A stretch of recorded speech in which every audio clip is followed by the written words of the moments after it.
Hey, what's up, you boys? Town Fan Gamer XXX here, and today I'm going to be telling you guys a little bit of a fun fact. Today we're going to be talking about the Olympia from Black Ops 1 and Black Ops 2, as a matter of fact. Now, I'm going to be trying to explain the Olympia as much as possible as I can, without no content, no camera involved. Just going to be explaining about the Olympia. Now, let's just get started into it. The Olympia, as known as a multiplayer shotgun, one of my favorite weapons. Just saying. Comment down below saying rip Olympia, even though it just came back like a couple of days ago in Black Ops 3. But let's just forget that this video is like 2 years old. Okay, back to the video. The Olympia was called the Rotwell 72 in the game files. What? I think that a toddler made that up. Like who would name a shotgun that? Is that an over and under double-barreled shotgun? If you guys do not remember the double-barreled shotgun in World at War, it's kind of the same exact thing, but a bit worse, considering that the double-barreled shotgun is not a starting room weapon, although it is a wall weapon shotgun, so they might have a couple of personalities. Call of Duty Black Ops campaign. Now, this is going to be all about the campaign and stuff. The damage is going to be 50-15x8 with a 400-20 SP. In multiplayer, it's going to be 40-10x8 with a little surprising number of 320-80. Multiplayer. Now, in zombies, the damage is going to be off by a lot. It's not just going to be like one shot for like forever. So let's just say multiplayer, like the soldiers. On round 3, that's how much damage the soldier. Like on round 3, those are soldiers, okay?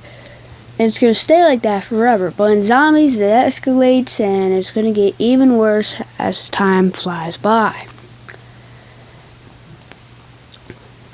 In campaign, the Olympia can be found frequently throughout the level payback, and which is considerably effective, but still suffers the same problems as it does in multiplayer. 1. Lack of range and consistent needing to reload. Don't you ever have this feeling when you need to reload, even though when you don't? Yeah, that's me right there. It says my name on it. Although shotguns are the main weapons to use in the game for short range, but not really for long range. It may say for short range, but doesn't say in my cooking list.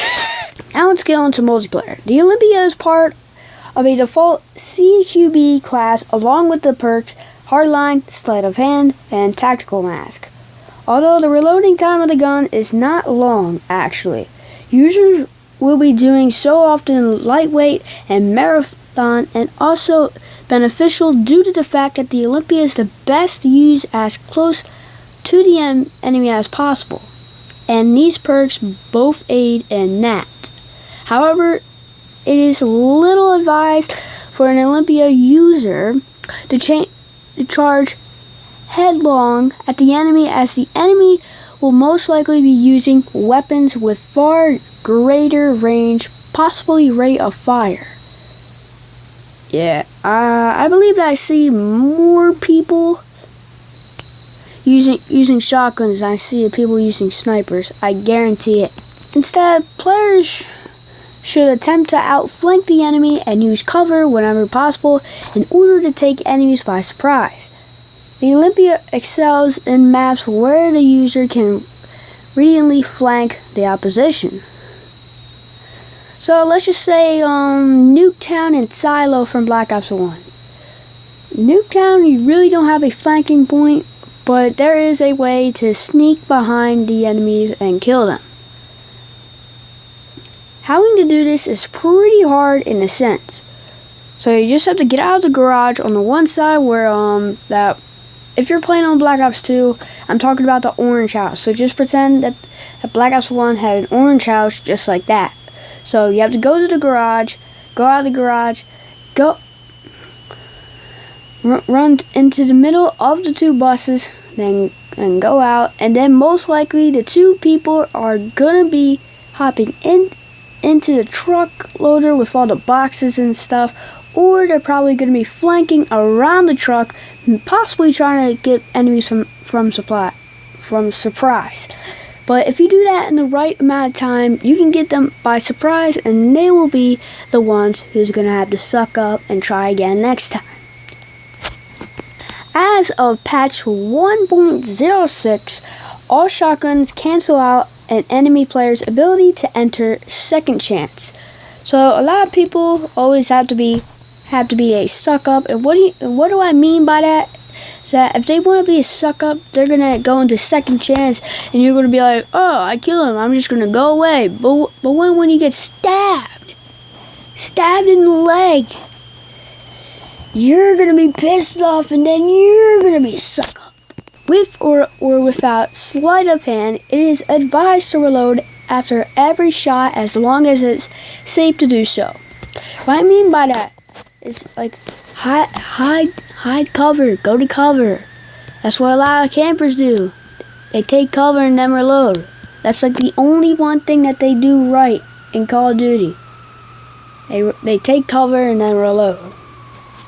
Even though the Olympia's damage drop off as far than the other shotguns, retaining the ability to lethal even at medium ranges. The Stakeout has a better, but not by a lot, range both in pellet range and one-shot kill range. If you're more of a range type of guy, the Stakeout is the shotgun to use. But if you're the damage guy and if you want to kill everyone that's in your sight, the Olympia is the one to use. But sorry, the lack of reloading like 500 times in one sitting, it's going to be a painful experience. However, the Stakeout is a pump action shotgun. The Olympia has a better chance of taking a follow-up shot should the first shot not kill in one hit. Also, because of the Olympia's wider spread, it is a superior shotgun for clearing a room or area of multiple targets. However, the Stakeout can also collab with enemies. What I mean by that, if there's two people, like if you're trying to do whatever, like that's dumb, stupid thing that Pro Gamer J does, whatever it's called, you can get like 3 kills with one shotgun. The Olympia, there's no collab. An example, being the second floor windows on Nuketown. If there's like 5 people camping in there, which is probably snipers who have lightweight, probably ninja, and I believe ghosts too, well, you're probably gonna kill all of them with just 2 shots. And if you get cocky, you're probably gonna die sooner. Let's go into zombies. I've been waiting to do this. Ooh! The Olympia is available in zombies as an easy available weapon spawning alongside the M14. Now just to clarify you guys, this weapon was only introduced in Black Ops 1 and Black Ops 2, not World at War, because World at War, we ain't talking about World at War. We only came up with World at War for like a second, if you know what I mean. Both M14 and the Olympia are in the same exact room. What I mean by that is that it's always going to be in the same exact room no matter what. What I mean in like 5, I don't mean like that because they're not in the same exact rooms. But they're always going to be in the starting room together. Gotcha. Both the M14 and Olympia are on all maps except, I'm sorry, I actually started a little bit because I forgot the maps. I even forgot that Dead Ups Arcade was a map. But we're not talking about Dead Ups, okay? So we're not going to say it, okay? I just say it like a million times, so, okay.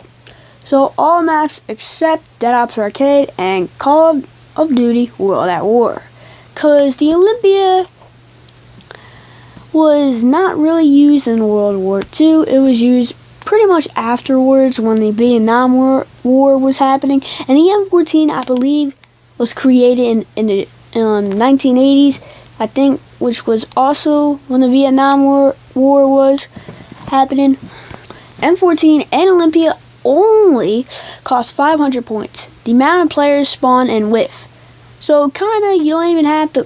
So basically you don't even have to buy anything, because you start off with 500 points. Like, it's free probably. No, you don't get it. All right. It functions much like the double-barreled shotgun in World at War maps, though it is cheaper and available right away. At the cost of being weaker and having less ammo, if aimed well, one shot of a gun will kill hellhounds in later rounds. Although it is very effective after round 6, though. It loses its one-shot kill capability. It can be a very useful gun with Juggernaut, Speed Cola, and Double Tap Root Beer. Seems to have a little effect because of its low magazine capacity. It is not recommended to keep the Olympia after round 7 unless it is pack-a-punched.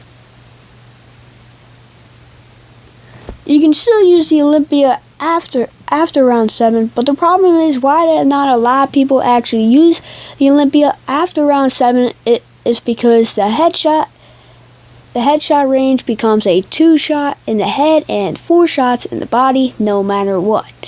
If you guys in the comments down below want to correct me, go right ahead. I'm not stopping you. Now let's get on to where the locations are and the Olympia is on the map.